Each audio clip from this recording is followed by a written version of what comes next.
Hey there, this is the Quantified Body and I'm Damien Blenkinsop. Today we're talking about fitness trackers. FitBit, Nike Fuel, Jawbone, The Basis, and many more. 1 in 10 Americans now have a fitness tracker according to a 2015 Consumer Wearables report. If you're one of those people, you've probably seen a few articles in the press questioning the accuracy of these devices. And the truth is, some devices are more accurate than others, and we'll take a look at why based on the different technologies that they're using to track our activity. But the bigger question is, does it really matter? What real benefits are we getting from these devices at the moment? And does their accuracy affect those benefits either way? Are we making better decisions? Are we being more physically active because we're held more accountable by these devices? That's what we're going to look at also today. Today's guest is Greg Welk.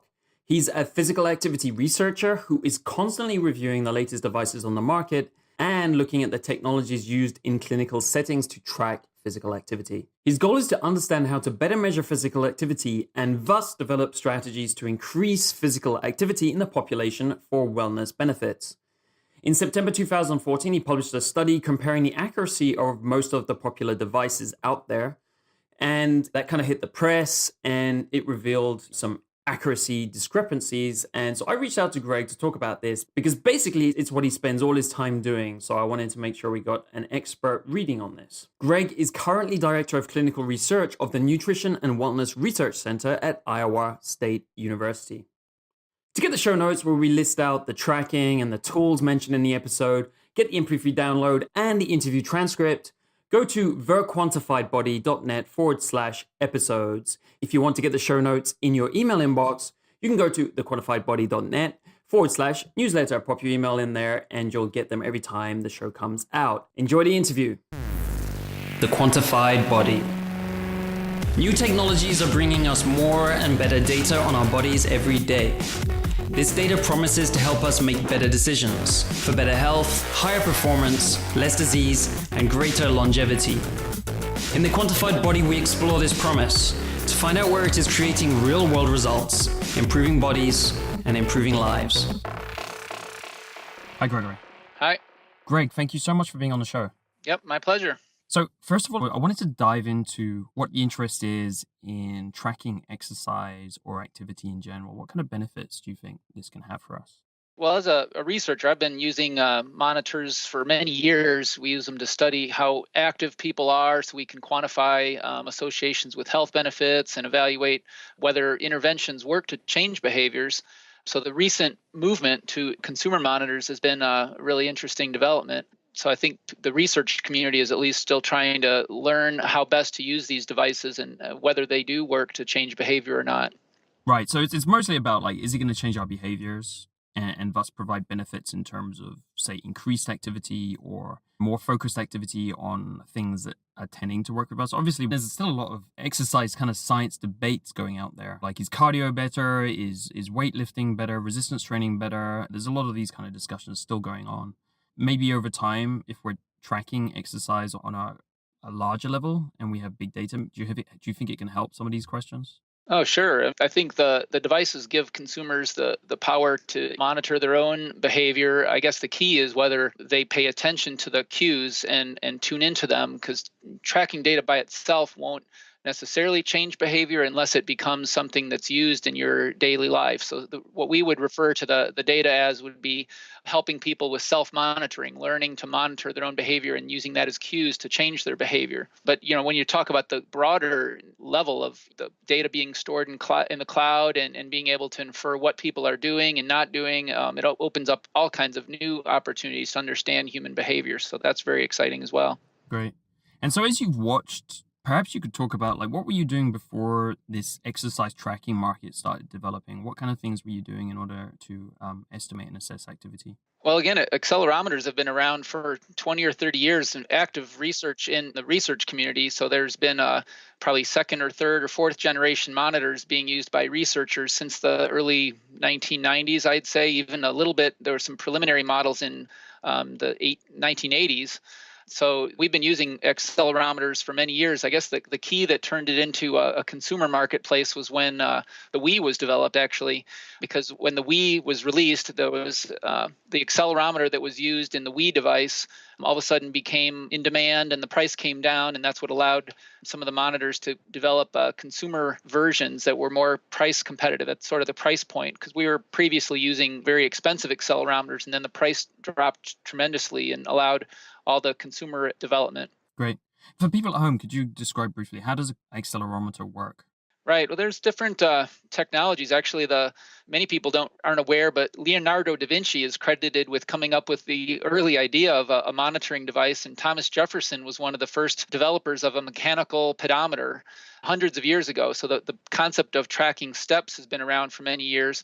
The most early accelerometers used what's called a piezoelectric bender moment. So this type of device would allow a physical force to be converted into an electrical current, which could then be scaled and calibrated. So the way researchers use these initial devices the devices all produced a unit that we called counts, an activity count.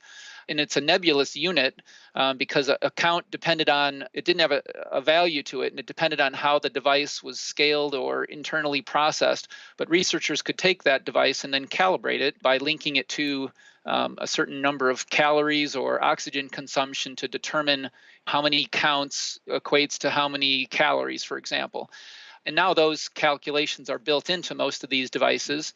Again, the early devices were piezoelectric, and there was some concerns about the reliability of the sensors, for example, in the early models. But then when they went to solid state devices, they became much more reliable. And now there's the typical accelerometer that's at least used in most research devices is more of a MEMS accelerometer that senses true gravitational forces rather than bending moments. And that opens the door for other type of senses. So some of the accelerometers can tell, for example, by the direction of the movement, whether you're standing or sitting. And so there's interest in posture as well as movement. So it sounds like there's quite a wide variety of accelerometers that are available today, and some of them are still more expensive and less expensive. So it sounds like it's a technology in evolution. The ones you're using in research currently are basically ahead of the game compared to the ones we have in consumer devices. Is that correct?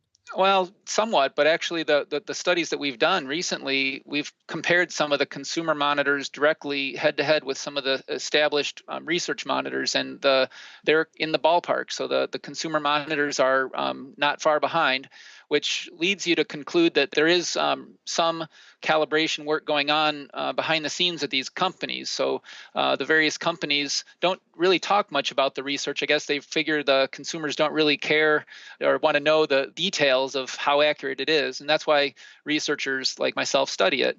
So we did compare some of the leading consumer monitors against standard research grade monitors, and several were better than others. But in general, it shows that some of the technologies are probably using pretty advanced calibration methods or multiple sensors to get the type of precision that they're getting. So when you say multiple sensors, is that so they have maybe more than one accelerometer inside the device and they're using algorithms to calibrate? Right. In addition to a standard accelerometer, a lot of devices include a gyroscope. For example, that's built into almost all of our cell phones. So a lot of the way the field's moving is that a lot of the technology that already exists in your cell phone can actually be an activity monitor. So instead of wearing something on your wrist, we're actually wearing a very powerful sensing tool in our pockets. The challenge is calibrating it to having people wear it in different body positions and things like that. So a standard position, if it's worn on the wrist, for example, gives you a better way to calibrate it because everyone's wearing it in the same spot. But the other sensors would be gyroscopes or altimeters. So the one limitation of accelerometers, for example, is that it can't really tell if you're walking up a hill or carrying a backpack. They're based on gait, for example, and so the accelerometers get pretty good at detecting that locomotion is taking place. And then if you're running, you're moving faster and there's more counts, and so your count rate goes up, and they could tell that that's running. And more advanced sensors are now using pattern recognition technologies that can determine what type of activity it is. The real challenge is you're limited if you're using just an accelerometer, because we know, again, it can't detect if you're carrying a backpack or walking up a hill. So including an altimeter, or some of the devices are including heat sensors or heart rate monitors. So the integration of several sensors allows you to make better inferences about what people are doing. Great, great. So let's talk a little bit about some of the accuracy. Which devices did you actually look at in your studies? Well, that's the challenge and fun in some of the ways. The paper we had published even just this past year in Medicine and Science and Sports and Exercise compared a number of the leading consumer monitors. But by the time the paper goes live and is published, there's already new monitors in use. So, for example, Fitbit is a very popular device. And in that original study, we compared the Fitbit One and the Fitbit Zip, which were worn on the hip. Those were the early Fitbit devices, and we also compared the Body Media Fit, which was an armband monitor, and a host of other monitors, the Groove, Direct Life, the Nike Fuel Band. But then by the time the paper is even out, the consumer models are already very dynamically changing. So we actually just finished another study that's submitted and in review now that compared most of the recent wrist-worn monitors. So the movement in the field was away from the waist-worn monitors, which is where researchers have typically used them, and where pedometers are worn, to the more wrist position, because people are used to wearing things on their wrist and it's more fashionable. And our new study, we used the Fitbit Flex, which is the wrist-worn monitor, and also the Jawbone Up 24. And those two tend to be the leading performers, at least in our tests so far. So the Jawbone and the Fitbit worked out reasonably well. I've seen better results in almost all of our work with the Body Media technology, and Body Media was the original developer of the most powerful research grade monitor, and most of their technology and development went into the Jawbone. So I don't know if consumers are aware, but Jawbone is a very powerful technology company, Body Media, that is behind a lot of the infrastructure and the pattern recognition work that they do. Yeah, man, because it's interesting because some of these companies are now, even if they were startups, are getting bought up by some of the bigger companies, because Intel bought the Basis watch. Right. Of course, Intel's a huge company. Sure. I mean, you got Apple moving in with the watch, which I guess you haven't had access to with their watch. We're actually just starting that. We have plans to do another study in the spring with the Apple Watch. Yeah, but it's not going to be out for another couple of months, or maybe January or so for us anyway. Great. So in general, if you're using the Jawbone or the latest Fitbit, you think it's good enough for people to be using and not be concerned with any accuracy differences between the research grade ones you're using? Right. I'm pretty comfortable with the results. Actually, our paper showed error of 10 to 15% for overall estimates. And I have a caveat to that to add, but that's considered a group or an individual level assessment. So if a person is wearing it and it says that you burned 200 calories, a 10% error would mean it's 220 or 180. So there'd be a buffer around that point. But that's a reasonable amount of error for a consumer level device, especially when the goal is behavior change. So if you're using it for research, then precision is more important. But if your real goal is to use it to monitor your activity and to prompt you to be more active, then I think the accuracy is pretty good. Yeah.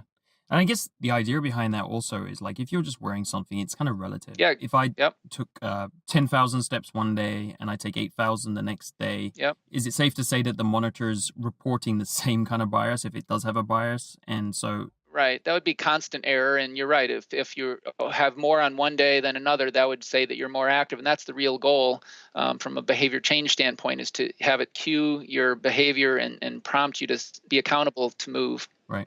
And I guess for the moment, that's probably one of the best uses in terms, as I say, because like exercise science is still kind of trying to define what's, say, the ideal movements and things like this. I don't know if you've looked at the Amigo. I don't think it's commercially available yet, but that was looking at trying to track more different aspects of the exercises, the movements, and so on.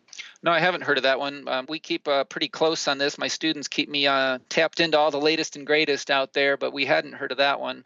But I think you're right that eventually the movement needs to be to integrate these sensors with other technologies where they can provide more information. So it's not just the amount of movement that you're getting, it's how does that relate to your health, and does it change your behavior and change your health outcome? Right.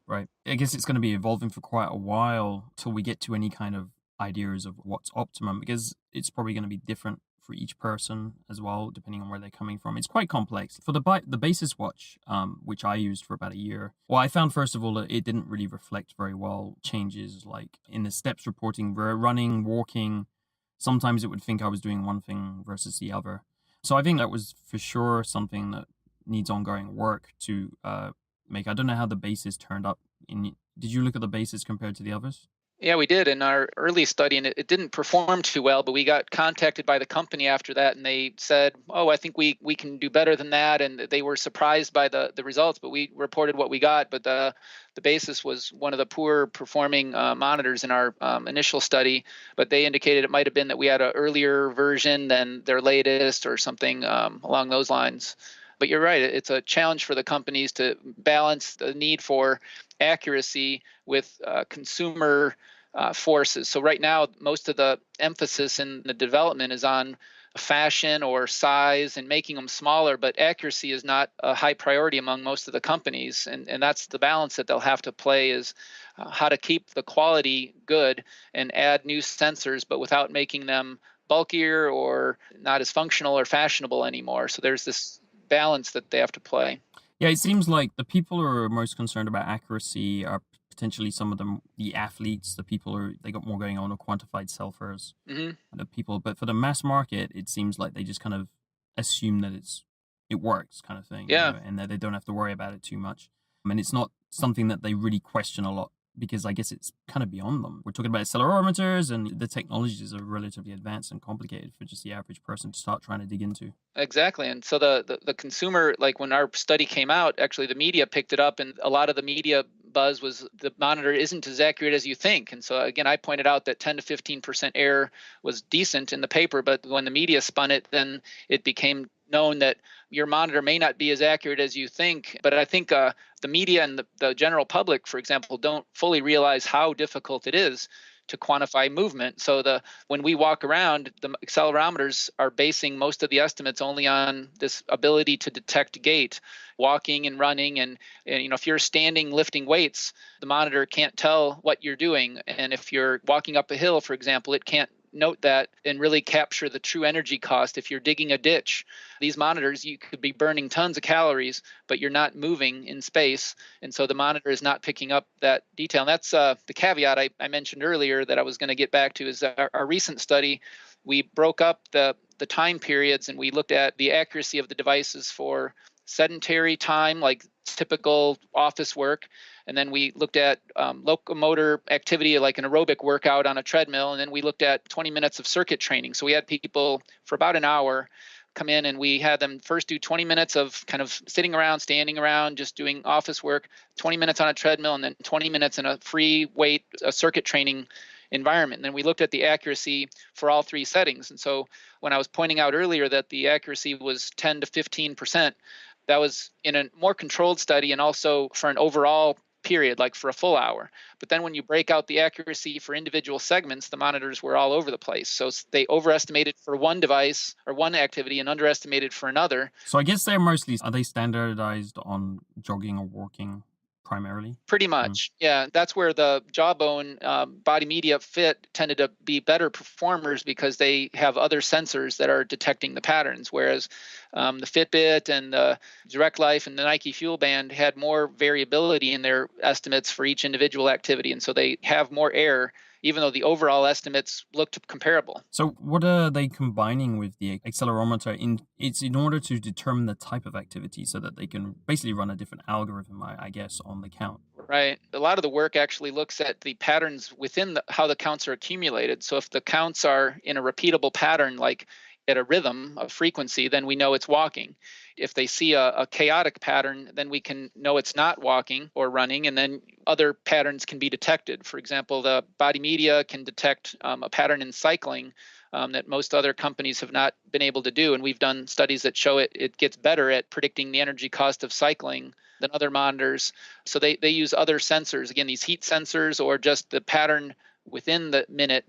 And so even though the devices are producing an estimate of a single minute, they're actually sampling at 30 hertz or more to capture all this rich data. And so I guess the important thing to understand here is that they're using proxies, right? They're taking data which isn't directly counting steps, calories, and then they're using research. Is it standardized research, or is it their own personal estimates And for the most part, all the consumer devices are doing it on their own, and that's what researchers are now starting to test. Again, when the original calibration work that came out with that most of the people in our field use, that we develop the calibrations, they get published, they get used by other researchers, but the companies are on their own to kind of develop their own calibration equations or pattern recognition algorithms, and then they work over time to improve them. So there's no activity going towards a standardization of any of this as yet, whether it's the hardware or the software?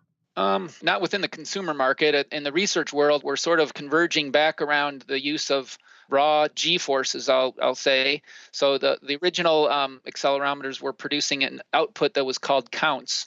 Again, that you couldn't compare one count to another count because they were scaled differently. But if all the accelerometers could report in the same unit, which is gravity, G forces, then we can make inferences across monitors. And that's becoming the unit that we should have been using all along, but it wasn't possible before. But there's sort of a move towards using raw data and using raw G forces as the unit of comparison. That sounds great. So I guess, would you envision that consumer companies will eventually doing this, or is this a very different cost? Has it got a very different cost structure as yet? Could you give us an idea of what the difference is? Is it 10x or?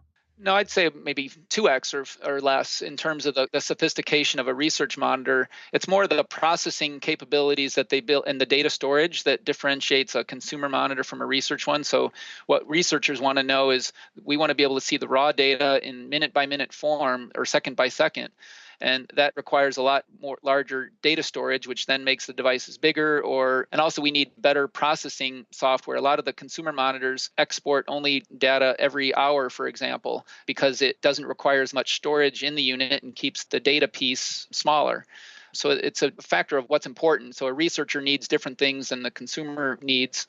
And it's kind of that trade-off. But I'd envision, again, the consumer monitors evolving more in the direction of combining multiple sensors and linking eventually to other health-related indicators. There's a big movement now towards how they could be used by physicians or behavior change applications. So I think the real key is going to be how these devices can interface with the healthcare system.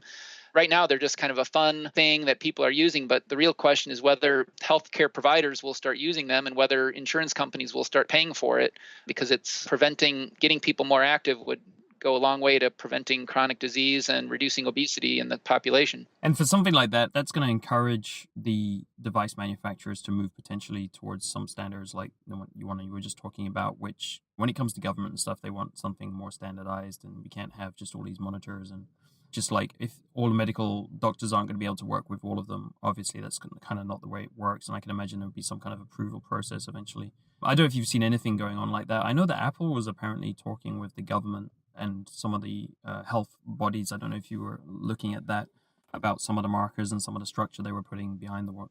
Yeah, I've seen a little bit, but probably not enough to comment. The real key is, I think, whether the devices, I think stymieing competition would go against America's about and what the companies would about. And so all companies should have a chance to compete for that marketplace and not force healthcare providers to use the same device. But the key is whether the devices can be successfully integrated into an electronic medical record, for example. So I work with a couple of companies that have already been working on the medical interface, and there's a patch. The product's called the Metria patch, and it's basically a adhesive version of an accelerometer that a doctor could slap on a person's arm, tell them to wear it for a week, and then they tear it off and mail it back in or bring it back in. And it has all the sophistication of the best available research device, but in a form that a physician's group could use. And they've started working into how that data can be incorporated directly into an electronic medical record where it can be acted on. Great. And that's big enough to store the types of minute by minute data you were talking about? Oh, sure. Okay. Yeah, it is. Yeah. And it has the adhesive, because it's made capabilities. So when you put it on, it becomes like literally a patch that sticks to your arm for a week at a time or even a month at a time. You could swim with it, shower with it, and it eventually, when it's taken off, and they've even figured out the breathability, like how to make sure that if you're wearing this, that it doesn't affect your skin underneath. And so there's a lot of work in that particular interface. But even with that device, I think the missing piece is sort of the the health coaching that goes along with it. So for it to ever get traction in the healthcare community, they need to know that they can see the data and then use the data to inform behavior change. So we've done a lot of work lately with health coaching applications of some of these monitors that we have a virtual health coach, for example, that can see the participants' data, and we can comment about whether they've been active that week or whether we see patterns that they could act on to improve their physical activity or weight loss behaviors.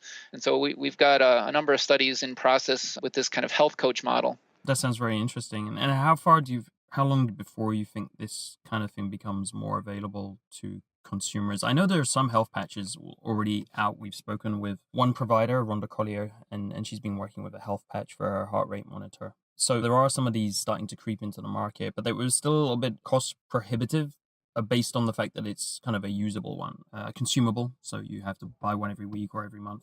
Right, but that at least gives a cost structure that a physician's group can budget for. It's more challenging to use like a physical device that it gets lost or that they have to buy and upgrade. It's sort of like a disposability is an advantage in a lot of ways because it can be built into the fee structure.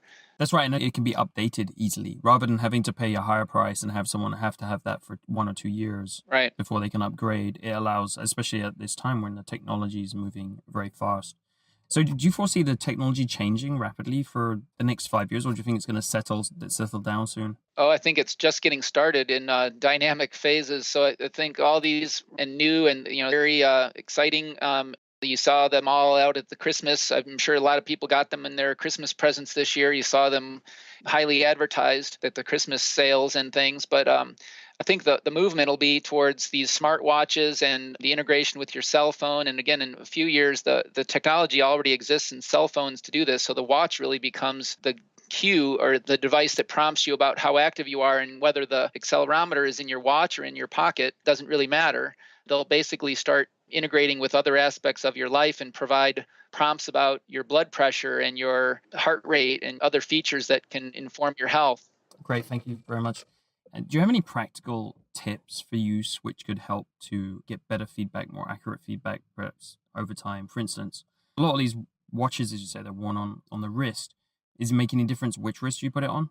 No, I don't think that matters. The companies may tell you it's best if worn on the left because that's where they calibrated it, but I don't think the right or left doesn't really matter. But I think the key, as you pointed out earlier, is that people should use them on a relative basis as a reminder to be active. If they want to take a day off and remove the monitor, that's okay. The world is not going to end if they have a gap in their data, because the real goal is to be using it to cue your behavior. So I, for example, don't use one every day, or I use them when I feel the need to monitor or things like that. And other people, however, really do benefit from the daily accountability and want to have that as a daily reminder. And so it's kind of an individual preference there. Yeah, one of the main things I was using it for was just judging how much I was walking and how many steps, and just trying to keep that at a reasonable level and increasing it. Actually, at the time I was suffering from chronic health issues, and it was difficult for me to walk far. So it was great for me to see the progress.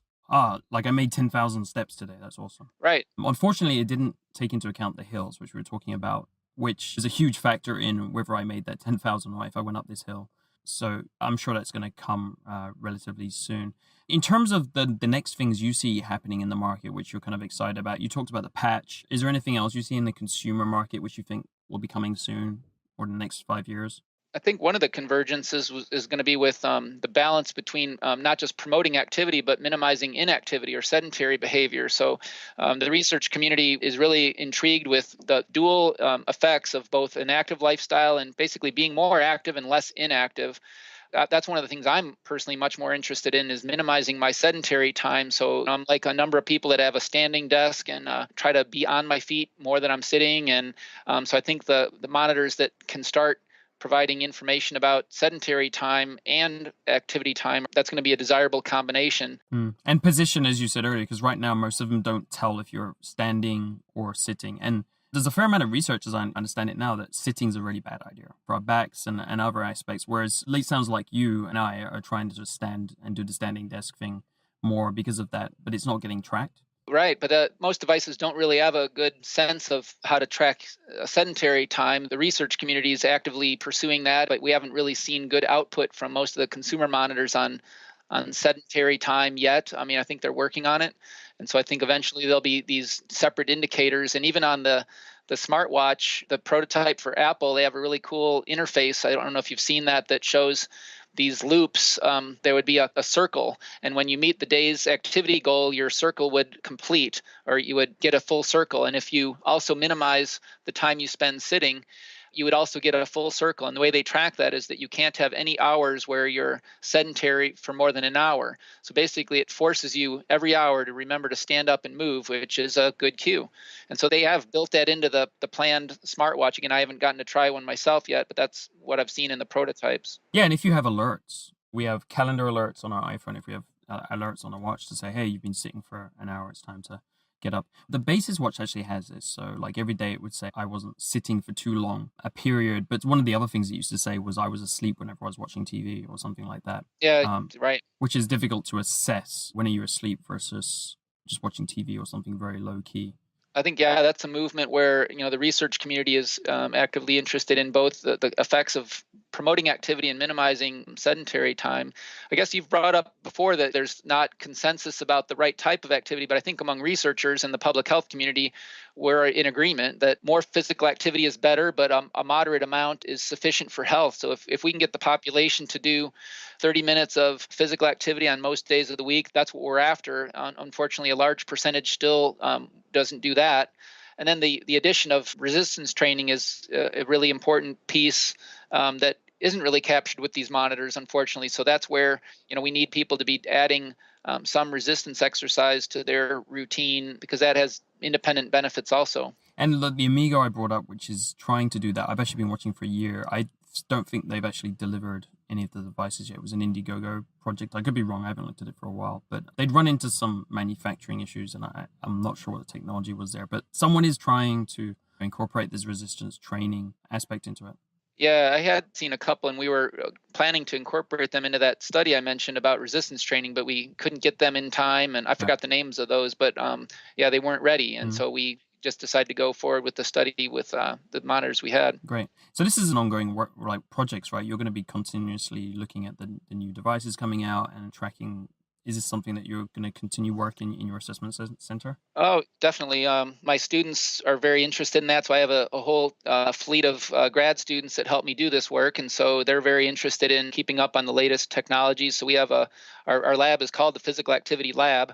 So if you went to physicalactivitylab.org, that's where we do a lot of we post information on our past studies and things like that. But we finished testing this one consumer study. We then completed another one in the fall that'll be presented at a conference this spring.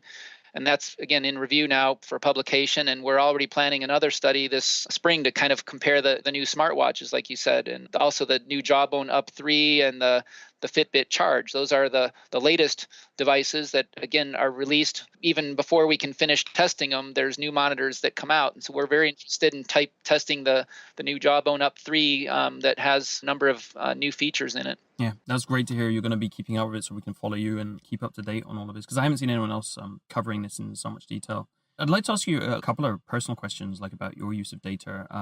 In terms of biomarkers or personal data, do you track anything on a routine basis for yourself to either monitor or improve your health, longevity, or performance?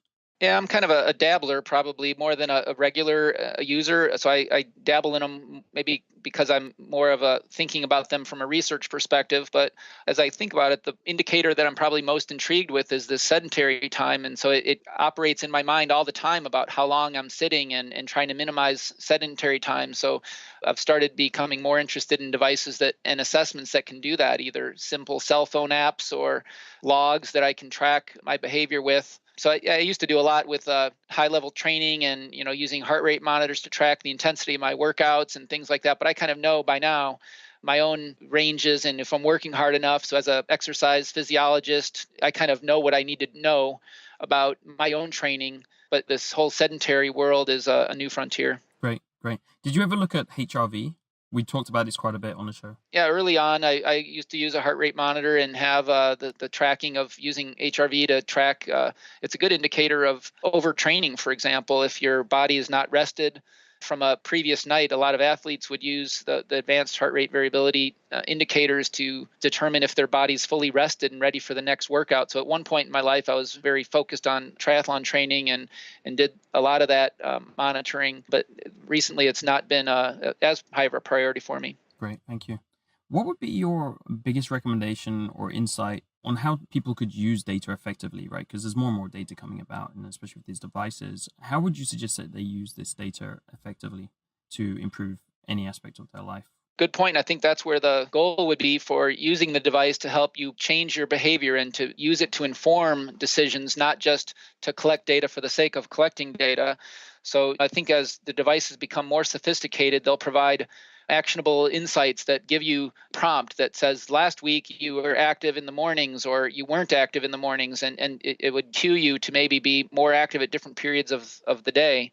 So I think that's where it's got to get, where the devices are basically helping people to make changes. I mean, we live in a very challenging environment to be active today with people using cars and the busyness of our lifestyles. And so I think the monitors provide a way to keep people accountable to their goals and realize that they have to build physical activity into their day. It doesn't just happen. It has to be actively planned and promoted during the day. Great. Thank you so much for that. I'd really love to have you back on in, say, a year or something. Would you mind if we reached out? And obviously, you're going to be seeing the trends as they develop, and I'm sure you'll have a completely different idea and research on where things have got to in a year's time. Yeah, I'd be happy to. We're working on our health coaching models. We're testing some of the new devices in the spring, and we're also expanding our health coaching model, where we'll be testing this new patch device from a physical physician referral system. I think that's where the key is, and we'll be able to learn from these studies what type of information consumers need to change their behavior and what level of involvement do they need. So a lot of our goal in our health coaching studies is to figure out a very cost-effective solution. For example, can we give people a monitor and a few tips every week and even text messages? Is that enough? Or do we need to give them a one-on-one counseling session 3 weeks out of 3 weeks in a row and then put them on their own? And so we're trying to figure out that optimal dose and scope of what a behavior change component needs to be. And yeah, we'll have a lot more to know by next year. Great. Yeah. And so you bring up like a lot of the challenge of using these is understanding the psychology and the behavioral implications of it. And so this is the more complex area to look into, really, I guess. Analyzing, as you say, how to report the data to people on whatever frequency, the format, and what actually influences behavior and gets us to the end goal. Well, great, Greg. Thank you so much for your time today, and looking forward to talk to you again as your research expands and continues to look at this area.